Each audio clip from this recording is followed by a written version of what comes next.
Good evening. It's yet another Wednesday where we get to do this on KUTV News at 9 to keep you informed and well updated on what's happening in this country that is relevant to you. Now let's begin with a short intro and then we'll set the boat sailing.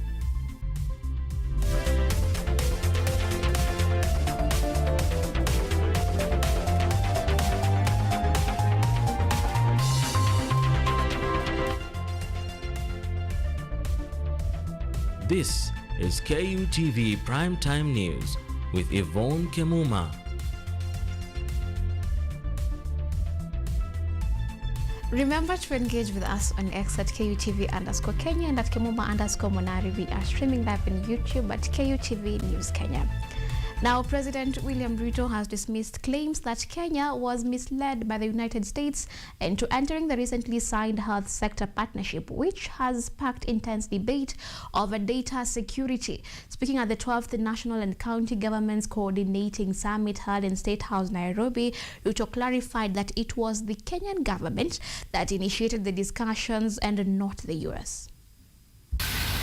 A week after the president's visit to the United States and his signing of a health sector partnership agreement between Kenya and the US, the president praised the relationship between the two nations and he denied claims that the trip had been planned by the US government rather than Kenya. He also refuted allegations that the visit was intended to secure an additional loan. There is no equivocation of whatever that the agreement we signed can undermine the interests of the people of Kenya, including matters to do with our health data. Let me also say that this facility is not alone. I have seen some comments whether we are contracting more debt, just to assure the nation that this is not a loan facility. According to the president, prior to the signing of the agreement, officials from the U.S. State Department visited Nairobi for an in-depth discussion under a framework that Kenya had proposed. The government of the United States did send in officials from Washington to come to Kenya. We did undertake the negotiations. The signing that followed was simply a step to formalize an agreement that had already been negotiated. Ruto added that he personally requested the timing of the signing, proposing that it take place on the sidelines of another high-level event, the peace agreement between the DRC Congo and Rwanda. We did, as a government, request the United States to support us in this space, and they acceded to our request.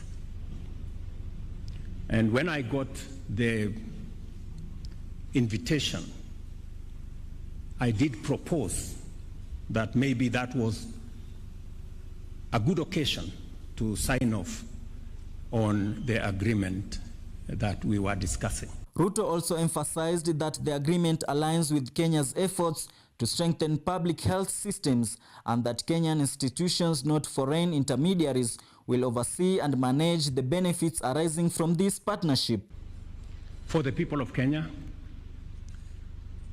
the United States is supporting Kenya with $1.6 billion, which is just over 200 billion shillings over the next 5 years in the health sector, a sector they have been supporting for a long time. In fact, the numbers show that the United States has spent $7 billion in Kenya on matters health over time. Beyond international matters, the summit also highlighted the evaluation of progress on the implementation of devolution and the transfer of functions from the national government to county governments. The summit, held twice a year, aims to assess governance issues, monitor the implementation of development plans, coordinate government functions, and address administrative conflicts. Rajab Juma, KUTV. Now, the disappearance of a 35-year-old mother in Embu has taken a grim turn after her body was recovered from River Thushi in Kangina village, raising suspicions of foul play. The unsettling finding has intensified pressure on investigators as residents call for urgent action to restore security in the area. Inaonekana hiyo mwili, hiyo maandamu anaonekana inakaa ni kama kuuawa, aliuawa juu amefungwa, anaonekana amefungwa shingo na inaonekana kama ni petticoats, ile kamisi inaonekana alikuwa amefungwa shingo. Residents of Kanginga village are in shock after missing mother Catherine Muthoni was discovered dead in River Thusi. She disappeared on October 12th while grazing livestock, triggering a police search that ended with Tuesday's tragic recovery. Tunaomba serikali ifanye uchunguzi. Kieni East Chief John Kareko said Catherine Muthoni's husband reported her disappearance and confirmed her body was later found in River Thusi. He urged residents to stay vigilant and warned that anyone linked to the incident will be identified and arrested by police. Catherine Muthoni alikuwa ameripotiwa kwa ofisi yangu mwezi mmoja uliopita ya kwamba alipotea na bwana yake. Waliachana akaenda kutafuta nyasi huko kwa hiyo mto, na wakati alipotea alikuja kwa ofisi na akaripoti kupitia Kemuma police post ya kwamba bibi yake hadi kurudi na hapatikani. So baada ya mwezi mmoja ndio tumegundua kwamba ni yeye alirushwa huko kwa mto na amepatikana na majeraha, amepatikana akiwa amefungwa na kamba kwa shingo, kumaanisha ni kwamba ni kuuawa, aliuawa. Elkana Nyaga, the village elder, urged police to take swift action following the discovery of Catherine Muthoni's body, calling for thorough investigations to uncover those responsible and restore a sense of security in the affected community. Na sasa sisi tumeshangaa sana, juu hatujawahi sikia maneno mambo kama hiyo hapa tena. Kwa hivyo tungeomba serikali, sababu tunaona hiyo mtu ni kama kuuawa, aliuawa juu alikuwa ndani ya pango mtoni na alikuwa ameshikiliwa na mti kidogo. Tunaomba serikali ifanye uchunguzi ndio wale walifanya hiyo kitendo wapatikane.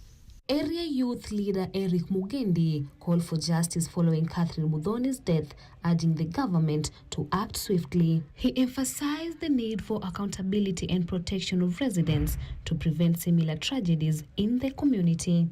Tunataka justice kwa hiyo in-law, my in-law family, so we need justice as family, ndio at least tuwe na roho yetu zimeridhika. Juu hata kwa saa hii tumekaa muda kubwa kama serikali hawanja kuja. Mtu si sidano kupotea. Kwa hivyo we need justice.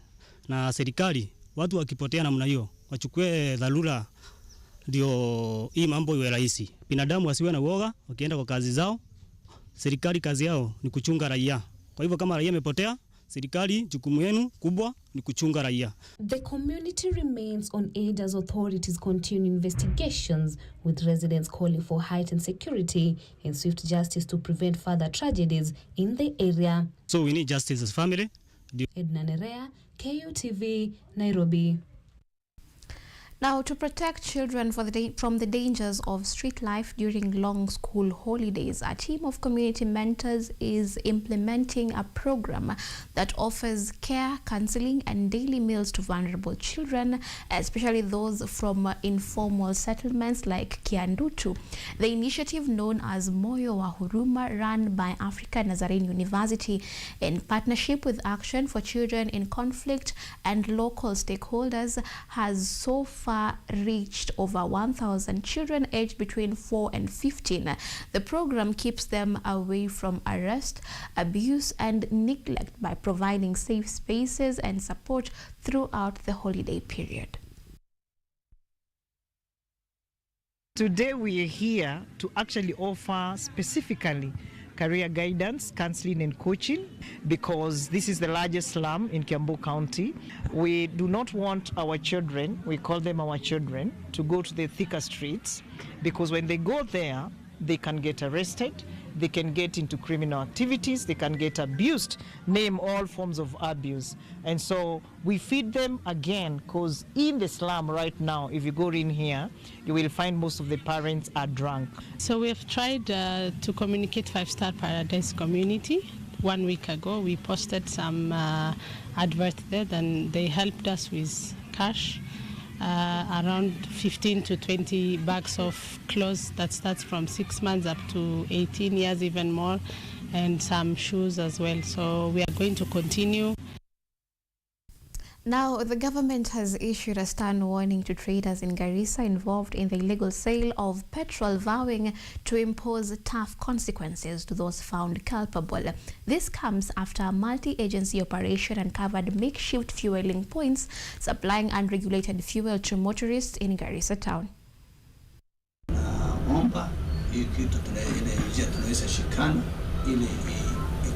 A multi-agency team in Garissa has uncovered illegal petrol selling points in Barbaris. The cheap illicit fuel enters through Hagadera and is hidden in residential areas. Garissa County Commissioner Mohamed Mwabduzo has warned traders selling the smuggled unsafe petrol that endangers lives and hurts licensed dealers of government's intensified crackdown.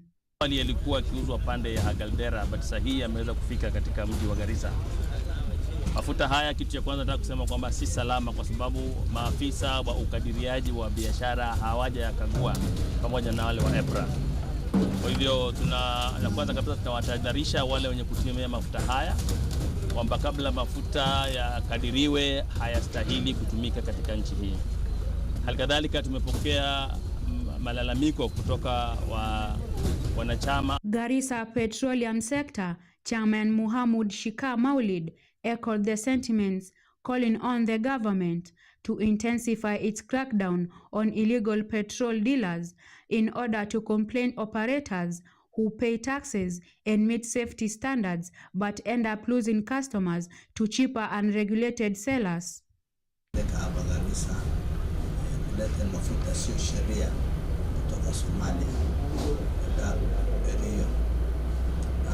Sisi watu walikuwa wanaendelea mafuta ya kufanya pande wa serikali, tulikuwa nalipa ushuru standard, tulikuwa naangalia. Sasa hii watu wameleta kitu ambaye kinyume ya hiyo na wanauza kidogo, kulipa ushuru, kulipa kufanya kazi hapa imekuwa shida. So tunaomba serikali. However, a section of motorists opposed the government's crackdown, arguing that the traders offered affordable and safe fuel. They called on the government to lower petrol taxes to make legal fuel affordable to reduce reliance on illicit sources. Hii mafuta imetusaidia sana. Tulikuwa tunakunywanga hii mafuta sasa karibu miezi 6 hapa Garissa. Sasa ukilinganisha mafuta hii na mafuta inauzwa kwa hii petrol station hapa Garissa, ni tofauti kubwa sana. Sisi wananchi wa chini wa kawaida tulikuwa tunaumia sana na hii mafuta. Nevertheless, authorities say the crackdown will continue until all illegal fuel networks are dismantled, urging residents to avoid unsafe petrol as security agencies intensify surveillance in a divisive hunt for smugglers and unlicensed dealers. Linda Nzilu, KUTV. Now, Her Majesty Queen Mary of Denmark has arrived in Kenya for a 3-day official visit. She was welcomed at the Jomo Kenyatta International Airport by Prime Cabinet Secretary Musalia Mudavadi and Tourism CS Rebecca Miano. During her stay, the Queen is set to tour conservation projects along the coast, landfill and waste management initiatives in Nairobi, and participate in the ongoing UNEA 7 meeting at the United Nations office. The visit aims to strengthen Kenya-Denmark cooperation in the renewable energy, climate action, environmental protection, and sustainable development.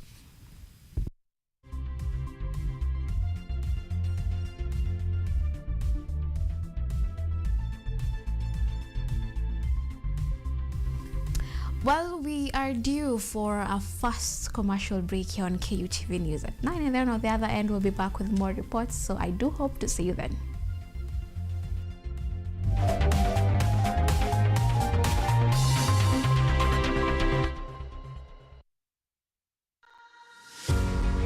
Are you ready to take charge of your health?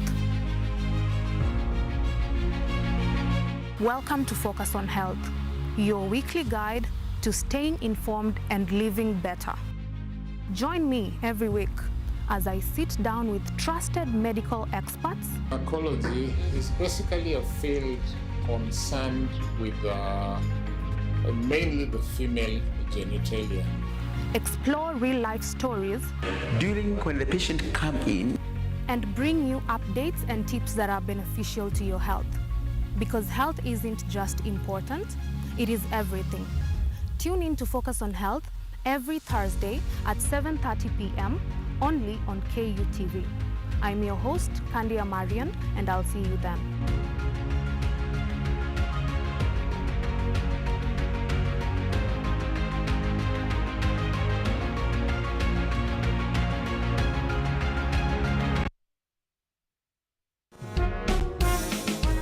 A new era, a new people. This is the Law Matters Show.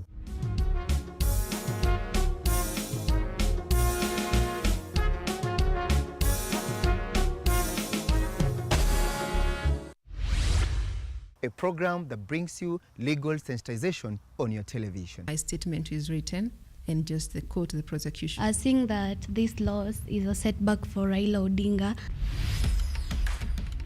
What policy recommendations were fronted by the candidate? With diversity, we demystify important legal issues locally, regionally, and internationally. About what Tanzanians... Join me, Elvin Onsongo, as I bring you more insights on law matters. We are looking at social issues. What is the problem? Is it the economy? Is it... Law Matters Show, creating awareness, advocacy, and enhancing lives.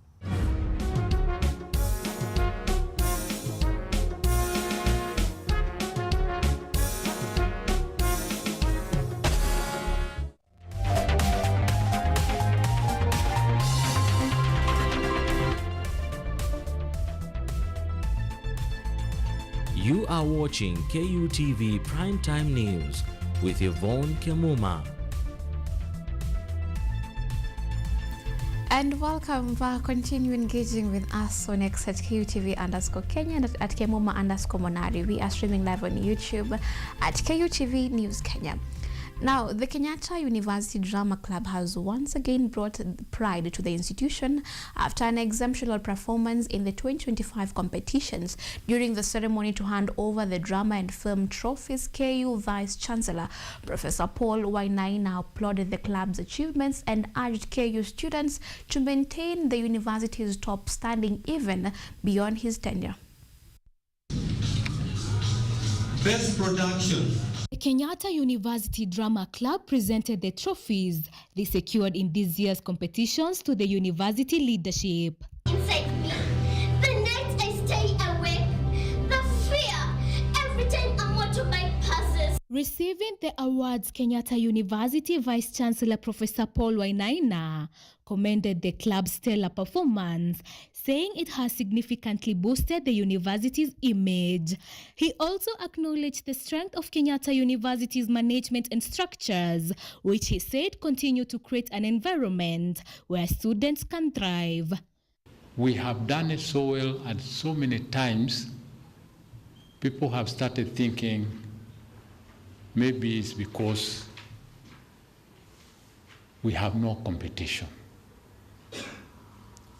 We have competition, and probably what the university maybe would need to do is to go beyond East Africa. Deputy Vice Chancellor Academic Professor Washeke Wanjohi congratulated the students for using their acting talent to highlight social issues. She encouraged them to continue leveraging their skills to create awareness and advocate for solutions to societal challenges. She also celebrated student Samuel Mburu, the recipient of the prestigious Diana Award, which recognizes young people driving positive community impact.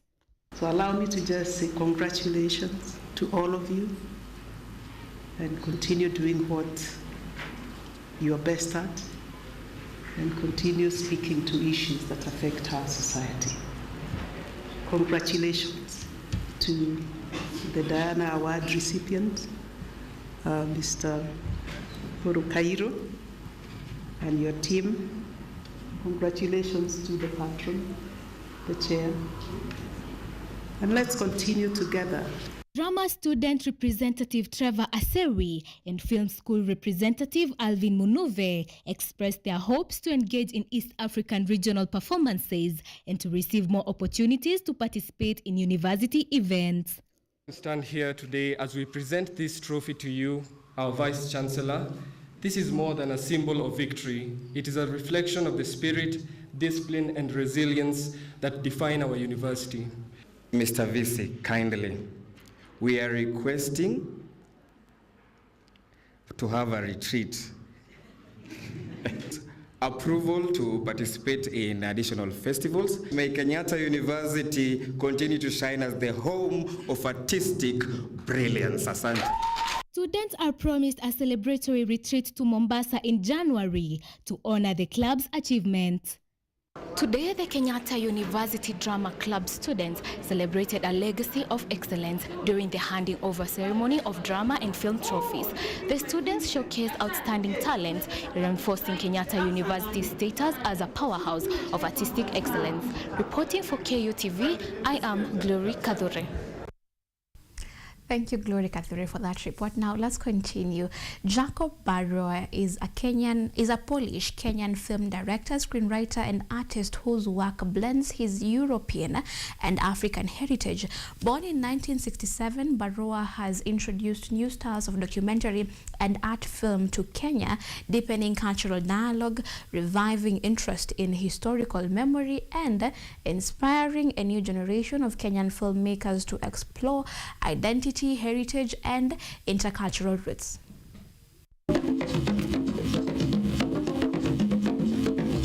Jacob Barroa, who describes himself as a film director and filmmaker of Polish-Kenyan descent, has become a significant influence in Kenya's creative landscape. Many filmmakers cite his work as a source of inspiration, with film students especially viewing him as a role model. During an engagement at Kenyatta University, Barroa reflected on his early journey as a filmmaker. He admitted it was challenging at first, but his desire to tell stories through the camera kept him moving forward despite the obstacles.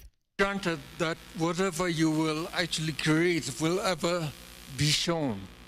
Sometimes it took me 10 years of fighting and fighting for the film until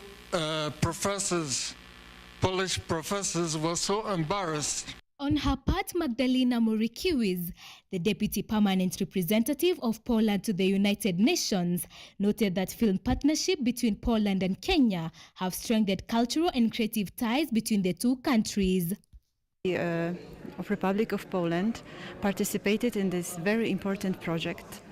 As an embassy, we promote cooperation between Kenya and Poland, and such initiatives like this, presenting retrospective of the Polish-Kenyan filmmaker Jacob Barroa, is very important to show and to approach to both societies, students, different generations. In addition, Professor Alexandra Lukasiewicz encouraged aspiring filmmakers, announcing full scholarships for passionate film students to pursue their studies in Poland. There are scholarships within the Erasmus Plus program, and I highly advise it to you. For example, Dr. Clinton Kihima, he was for Erasmus Plus for 1 semester in Poland, studying animation. That it is not the only thing, but they supported him in his growth also. However, the exact requirements you can get from Professor Mugubi, who is the leader in this aspect, managing the exchange programs with Poland, with Slovakia, with Italy, with the various European countries. Generally, from official, formal point of view, you have to be a student of Kenyatta University in film and media, and then you are eligible. Jacob Barua's journey continues to bridge cultures, inspiring creatives through his bold storytelling. His legacy stands as a reminder that art thrives where identity and imagination meet. Reporting for KUTV, I am Glory Kadhure. Now, moving on, the newly completed 19-kilometer Rusinga Ring Road is set to transform Rusinga Island even before its presidential commissioning. The 1.3 Kenyan shillings billion Kura project will enable fisher folks to deliver fish faster, reduce losses, boost household income, and expand tourism and agriculture. During a Nyanza tour, government officials inspected key projects, including the Kabunde airstrip, rural road networks, and the Homa Bay County Industrial Park. These infrastructure investments now underway across Homa Bay are expected to create jobs, attract investors, enhance public services, and drive economic growth across the lake region.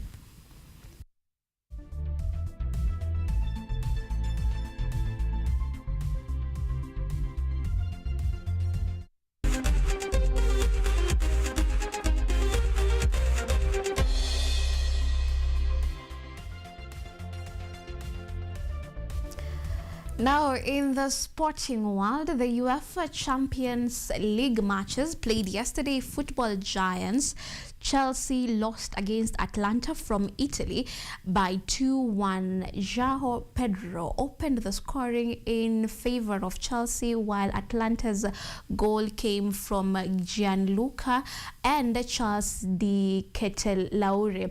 In other matches, Bayern Munich thrashed Sporting 3-1. Tottenham won 3-0 against Slavia Praha.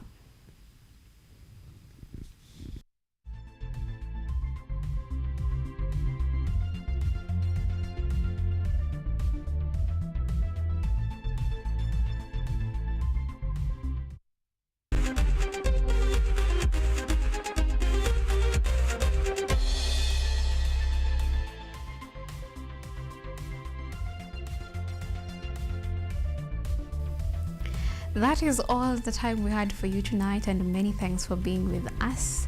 I do hope you have been well informed. I have been Yvonne Kemuma, and on behalf of the entire team behind this particular production, thank you for being with us, and I do hope you continue enjoying your December. Until next time, same place, do enjoy the rest of your viewing.